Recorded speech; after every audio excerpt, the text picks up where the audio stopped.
Hi guys, Granty here. So today I've got for you some GTA 5 next gen information. This is brand new, but first off, don't forget to drop a like on this video if you do want to enjoy it. Subscribe as well for daily GTA 5 content, and with that said, let's get into the video. So our website called CVG, Computer and Video Games, have recently got some hands-on time with GTA 5 on next gen, and they basically made an hour-long podcast talking about their experiences with it and loads of information. And I basically watched most of this podcast and picked out a load of information they've said that we haven't or we don't already know, and I'm going to be bringing that to you guys right now. So without further ado, let's get started. The first thing is they talked about the hatchet, and they said the hatchet is a brutal weapon, makes a nasty sound when you slash someone, and you also have to physically yank it out with an animation. And this is just one example of the thousands of new animations across the game, and it definitely leaves its mark, they said. Also, you can have first person free aim assisted, which is a brief lock on. You can have complete free aim,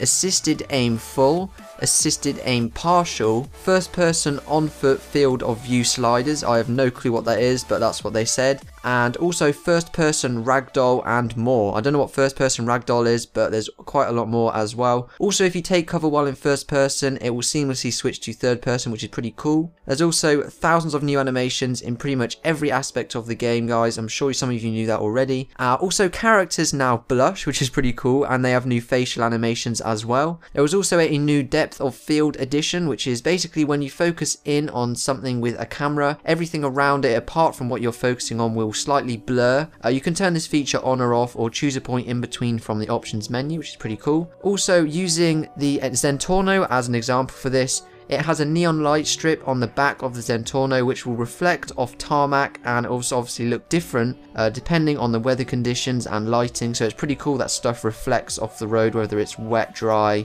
or whatever, so that's cool. If you idle a vehicle with the engine on and move the camera to the exhaust, you will see the haze and distortion of the fuel and heat waves coming out the exhaust, distorting your view of whatever it is behind it. I'm sure you guys know what I mean.